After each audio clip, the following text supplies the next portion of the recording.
श्रीमद्भागवत महापुराण दशम स्कंध अध्याय 9 श्री कृष्ण का उखल से बांधा जाना। श्री सुखदेव जी कहते हैं, परीक्षित, एक समय की बात है, नंदरानी यशोदा जी ने घर की दासियों को तो दूसरे कामों में लगा दिया और स्वयं दही मथने लगी। मैंने तुमसे अब तक भगवान की जिन जिन बाल लीलाओं का वर्णन किया है, दधि मंथन के समय वे उन सबका स्मरण करती और गाती भी जाती थी। वे अपने स्थूल कटिभाग में सूत से बांधकर रेशमी लहंगा पहने हुए थी। उनके स्तनों में से पुत्र स्नेह की अधिकता से दूध चूता जा रहा था और वे कांप भी रहे थे। नेति खींचते रहने से बाहें कुछ थक गई थी। हाथों में कंगन और कानों में कर्णफूल हिल रहे थे। मुंह पर पसीने की बूंदें झलक रही थी। चोटी में गुंथे हुए मालती के सुंदर पुष्प गिरते जा रहे थे। सुंदर भौहों वाली यशोदा इस प्रकार दही मथ रही थी। उसी समय भगवान श्री कृष्ण स्तन पीने के लिए दही मथती हुई अपनी माता के पास आए। उन्होंने अपनी माता के हृदय में प्रेम और आनंद को और भी बढ़ाते हुए दही की मथानी पकड़ ली तथा उन्हें मथने से रोक दिया। श्री कृष्ण माता यशोदा की गोद में चढ़ गए। वात्सल्य स्नेह की अधिकता से उनके स्तनों से दूध तो स्वयं झर ही रहा था। वे उन्हें पिलाने लगी और मंद मंद मुस्कान से युक्त उनका मुख देखने लगी। इतने में ही दूसरी ओर अंगीठी पर रखे हुए दूध में उफान आया। उसे देखकर यशोदा जी उन्हें अतृप्त ही छोड़कर जल्दी से दूध उतारने के लिए चली गईं। इससे श्री कृष्ण को कुछ क्रोध आ गया। उनके लाल लाल होंठ फड़कने लगे। उन्हें दांतों से दबाकर श्री कृष्ण ने पास ही बड़े हुए लूड़े से दही का मटका फोड़ फाड़ डाला। बनावटी आंसू आंखों में भर लिए और दूसरे घर में जाकर अकेले में बासी माखन खाने लगे। यशोदा जी औटे हुए दूध को उतारकर फिर मथने के घर में चली आई। वहां देखती हैं तो दही का मटका टुकड़े टुकड़े हो गया है। वे समझ गई कि सब मेरे लाला की ही करतूत है। साथ ही उन्हें वहां न देखकर यशोदा माता हंसने लगी।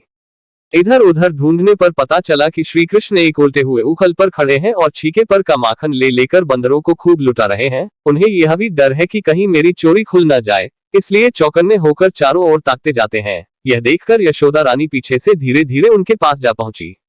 जब श्री कृष्ण ने देखा कि मेरी माँ हाथ में छड़ी लिए मेरी ही ओर आ रही है, तब झट से ओखली पर से कूद पड़े और डरे हुए की भांति भागे। परीक्षित, बड़े बड़े योगी तपस्या के द्वारा अपने मन को अत्यंत सूक्ष्म और शुद्ध बनाकर भी जिनमें प्रवेश नहीं करा पाने की बात तो दूर रही, उन्हीं भगवान के पीछे पीछे उन्हें पकड़ने के लिए यशोदा जी दौड़ी। जब इस प्रकार माता यशोदा श्री कृष्ण के पीछे दौड़ने लगी, तब कुछ ही देर में बड़े बड़े एवं हिलते हुए नितंबों के कारण उनकी चाल धीमी पड़ गई।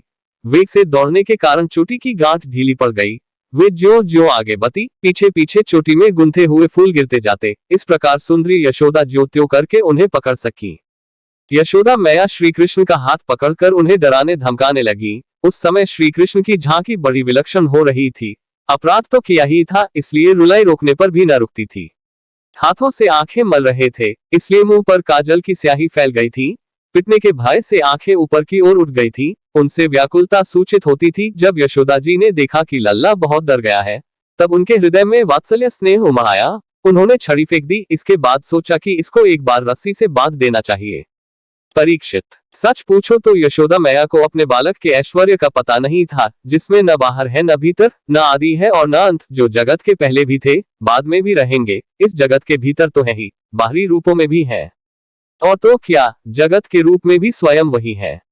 यही नहीं, जो समस्त इंद्रियों से परे और अव्यक्त है, उन्हीं भगवान को मनुष्य का सा रूप धारण करने के कारण पुत्र समझकर यशोदा रानी रस्सी से उखल में ठीक वैसे ही बांध देती हैं, जैसे कोई साधारण सा बालक हो। जब माता यशोदा अपने उद्यमी और नटखट लड़के को रस्सी से बांधने लगी, तब वह 2 अंगुल छोटी पड़ गई।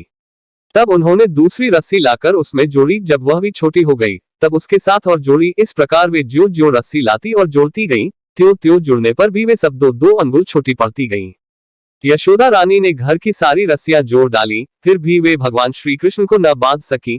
उनकी असफलता पर देखने वाली गोपियां मुस्कुराने लगी और वे स्वयं भी मुस्कुराती हुई आश्चर्यचकित हो गईं। भगवान श्री कृष्ण ने देखा कि मेरी माँ का शरीर पसीने से लथपथ हो गया है, चोटी में गुंथी हुई मालाएं गिर गई हैं और वे बहुत थक भी गई हैं। तब कृपा करके वे स्वयं ही अपनी माँ के बंधन में बंध गए। परीक्षित, भगवान श्री कृष्ण परम स्वतंत्र हैं। ब्रह्मा इंद्र आदि के साथ यह संपूर्ण जगत उनके वश में है। फिर भी इस प्रकार बंधकर उन्होंने संसार को यह बात दिखला दी कि मैं अपने प्रेमी भक्तों के वश में हूँ। ग्वालिनी यशोदा ने मुक्तिदाता मुकुंद से जो कुछ अनिर्वचनीय कृपा प्रसाद प्राप्त किया, वह प्रसाद ब्रह्मपुत्र होने पर भी, शंकर आत्मा होने पर भी और वक्षस्थल पर विराजमान लक्ष्मी अर्धांगिनी होने पर भी न पा सके। यह गोपिकानंदन भगवान अनन्य प्रेमी भक्तों के लिए जितने सुलभ हैं, उतने देहाभिमानी कर्मकांडी एवं तपस्वियों को तथा अपने स्वरूप भूत ज्ञानियों के लिए भी नहीं है। इसके बाद नंदरानी यशोदा जी तो घर के काम धंधों में उलझ गईं और उखल में बंधे हुए भगवान श्याम सुंदर ने उन दोनों अर्जुन वृक्षों को मुक्ति देने की सोची, जो पहले यक्षराज कुबेर के पुत्र थे। इनके नाम थे नीलकुबर और मणिग्रीव। इनके पास धन, सौंदर्य और ऐश्वर्य की पूर्णता थी। इनका घमंड देखकर ही देवर्षि नारद जी ने इन्हें शाप दे दिया था और ये वृक्ष हो गए थे।